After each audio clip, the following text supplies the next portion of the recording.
plusieurs années, l'urgence climatique, les guerres qui menacent la paix mondiale, l'effondrement de la biodiversité ont conduit la quasi-totalité des pays du monde à s'engager dans un agenda d'objectifs de développement durable pour qu'en 2030, tous ensemble, nous puissions éradiquer la pauvreté, protéger la planète et garantir la prospérité pour tous.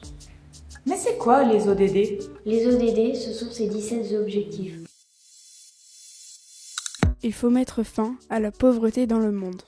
Il faut que tout le monde mange à sa faim avec une alimentation sûre et saine. Il faut que tout le monde puisse avoir accès aux soins. Il faut garantir à tout le monde une éducation de qualité. Il faut que les hommes et les femmes aient des droits égaux. Il faut que toutes les personnes aient accès à l'eau potable et ne gaspillent pas. Il faut développer des énergies propres et accessibles à tous. Il faut interdire le travail des enfants. Il faut que les usines produisent de manière plus écologique. Il faut réduire les inégalités.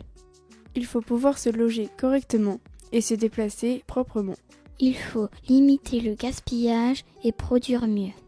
Il faut limiter la pollution pour stopper le changement climatique. Il faut garder les océans propres et en bon état, les mers, les rivières et les fleuves. Il faut protéger les animaux et arrêter la déforestation pour préserver la faune et la flore.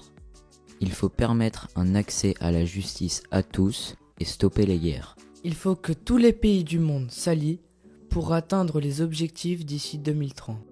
Et tout ça d'ici 2030 ? Oui. Mais c'est demain. C'est un compte à rebours. Et il a déjà commencé. Partout dans le monde. Et chez nous aussi.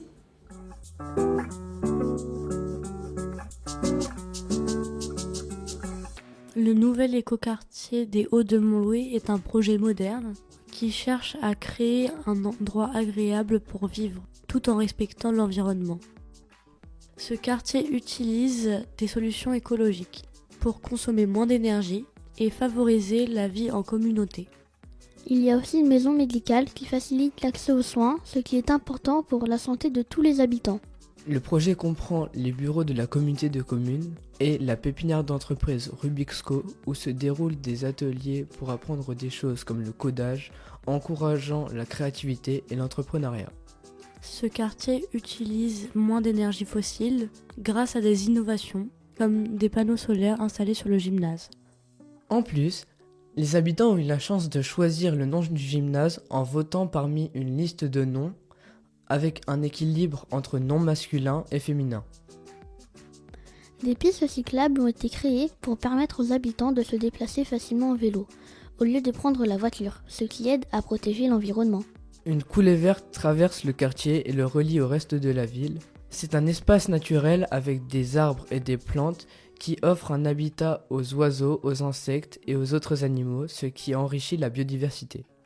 Enfin, ce quartier accueillera bientôt de nouveaux habitants dans des logements neufs et abordables, ainsi que des petits commerces, rendant le quartier encore plus vivant et convivial.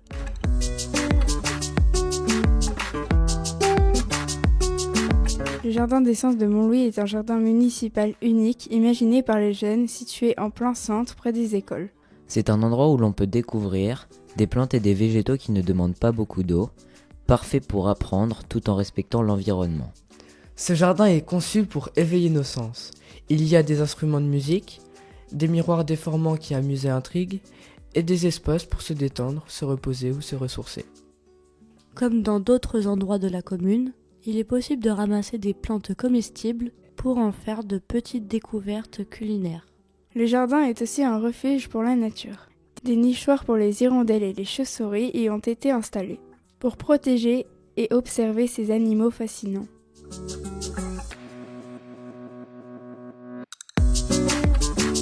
La Maison de la Loire de Montlouis est un lieu dédié à la découverte et à la protection de la Loire et de son environnement. C'est une association qui se consacre à la protection de la nature et à l'éducation à l'environnement. Elle propose de nombreuses activités, notamment pour les écoles, et organise des sorties pour observer les animaux, comme des castors ou certaines espèces de poissons. La Maison de la Loire organise aussi des balades découvertes dans la ville, pour apprendre à reconnaître la faune et la flore, les oiseaux, les nids, les différentes fleurs et bien plus encore.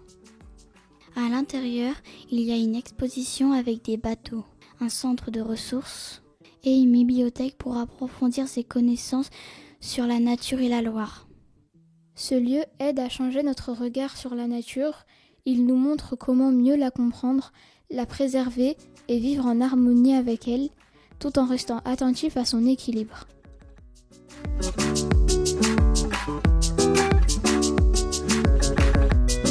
L'espace des solidarités de Mont-Louis est un lieu où les personnes peuvent trouver de l'aide pour surmonter différentes difficultés.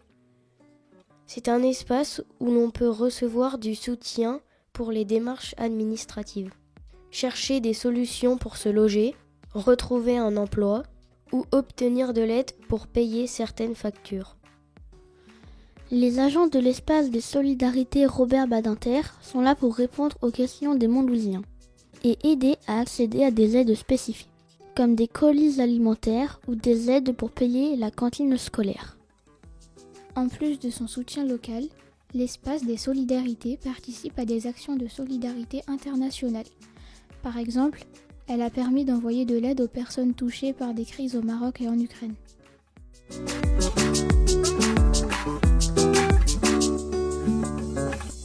Une station d'épuration est une installation conçue pour traiter les eaux usées afin de les rendre propres. Ces eaux, une fois traitées, peuvent être réintroduites dans le circuit d'eau, ce qui est essentiel pour notre environnement et notre santé. Ensuite, nous avons la déchetterie. C'est un endroit où nous pouvons apporter nos déchets, les trier et les recycler. Cela évite d'avoir des décharges sauvages qui sont nuisibles pour la nature. Mais simplement, avoir une déchetterie ne suffit pas. C'est pourquoi chaque année, en septembre, nous participons au World Clean Up Day.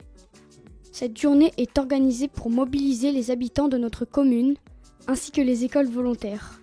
Ensemble, nous sortons pour ramasser des déchets abandonnés dans nos rues et même dans des zones naturelles. C'est un moment important pour sensibiliser tout le monde à la propreté de notre environnement.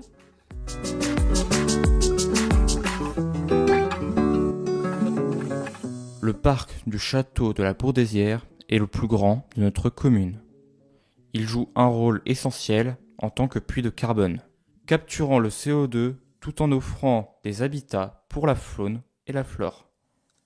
L'entretien de ce parc est assuré par le jardinier, mais le château a établi un partenariat avec une association pour gérer la coupe et l'enlèvement du bois. Les bénéfices issus de cette activité sont utilisés pour financer un hôpital à Madagascar, ce qui illustre un bel exemple de développement durable ayant un impact positif à l'international. Dans le parc, des expositions sont régulièrement organisées pour sensibiliser le public aux questions environnementales.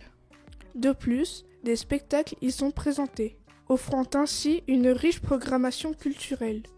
Le parc abrite également le Conservatoire national de la tomate, le seul en France, qui préserve des variétés anciennes de tomates. Cela permet de découvrir une incroyable diversité de formes, de couleurs, de goûts, mettant en avant la richesse de notre alimentation. Enfin, chaque année, une grande chasse aux œufs est organisée en collaboration avec l'association des parents d'élèves. Cet événement festif est très apprécié et rassemble de nombreuses familles.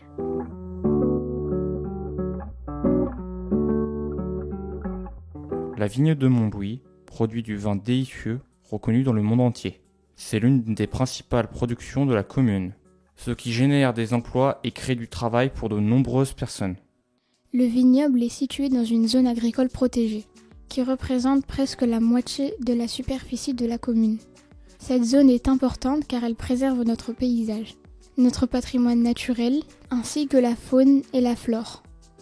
Cela signifie qu'aucune construction, habitat ou industrie ne peut être faite ici, ce qui aide à protéger l'environnement. En plus des vignes, il y a des espaces de maraîchage biologique dans la région. Cela signifie que des fruits et légumes sont cultivés sans pesticides ni engrais chimiques. Ces produits locaux se retrouvent sur le marché chaque semaine, ce qui permet de soutenir les agriculteurs de la région et de manger des aliments frais et sains. Pour protéger encore mieux notre environnement, des initiatives sont mises en place, comme la replantation de haies dans les zones agricoles. Cette activité est réalisée par la Maison de la Loire et le Conseil citoyen. Les haies aident à maintenir la biodiversité en offrant des habitats pour les animaux et en protégeant les sols. Ensemble, ces efforts de développement durable permettent de préserver notre patrimoine tout en assurant un avenir meilleur pour notre commune et son environnement.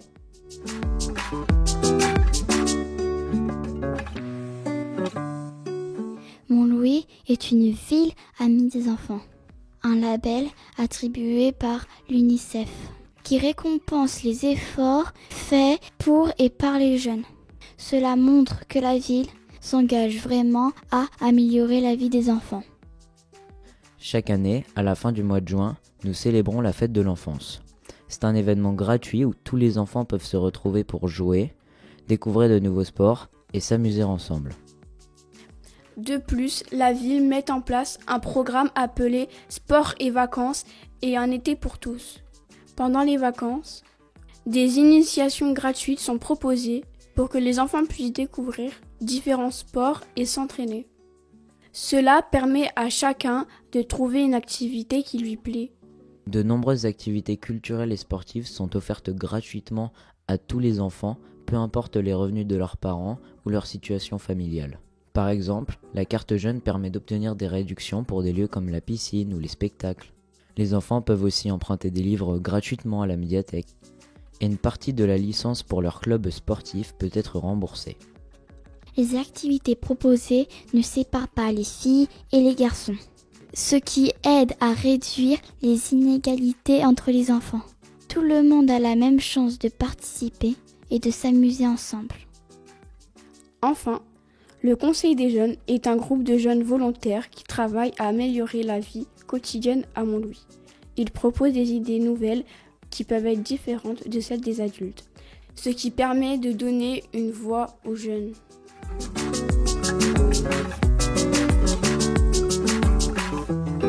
Les gares de Montlouis sont importantes pour relier notre ville au reste du territoire.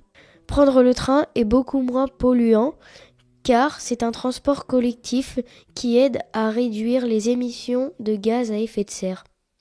Pour encourager les gens à prendre moins leur voiture, la fréquence des trains a été augmentée.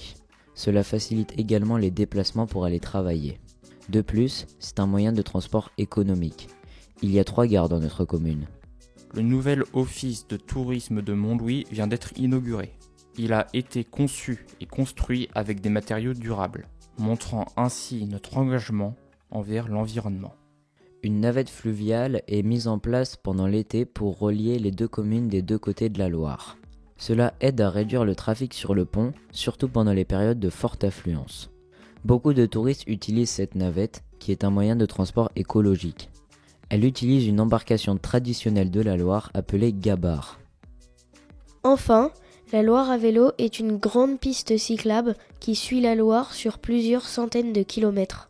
Elle permet de voyager à vélo en toute sécurité. On peut aussi l'utiliser pour de petits trajets, ce qui offre un endroit sûr pour rouler sans avoir à partager la route avec les voitures.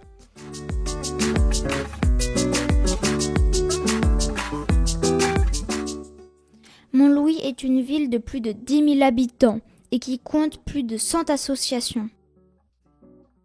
Ces associations jouent un rôle essentiel dans notre communauté et contribuent à améliorer la vie des habitants. Tout d'abord, elles aident à l'éducation pour tous.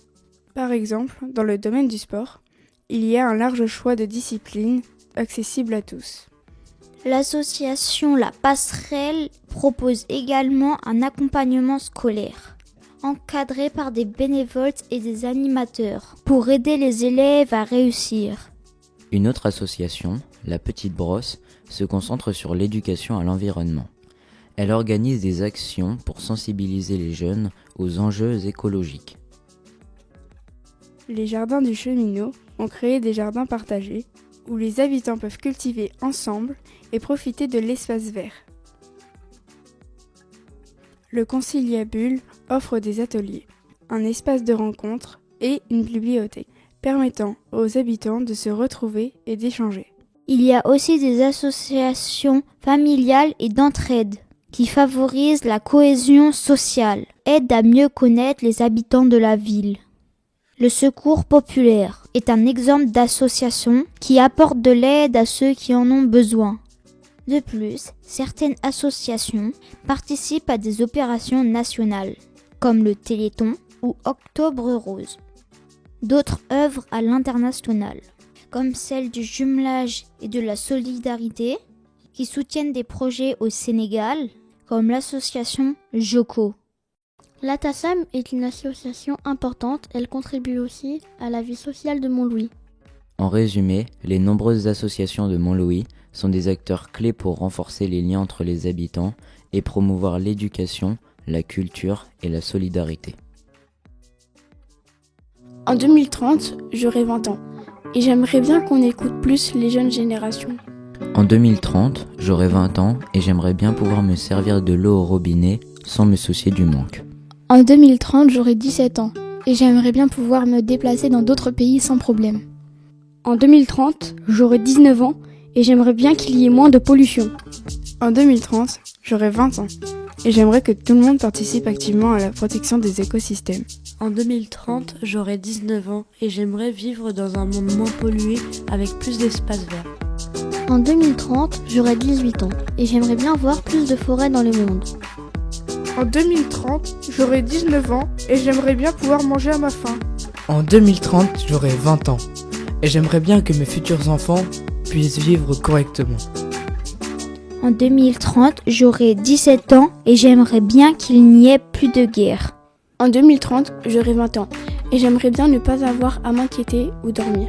En 2030, j'aurai 20 ans et j'aimerais bien être payé correctement pour mon travail. En 2030, j'aurai 18 ans et j'aimerais bien que tous ces objectifs soient réalisés. En 2030, j'aurai 19 ans et j'aimerais bien pouvoir faire de la politique.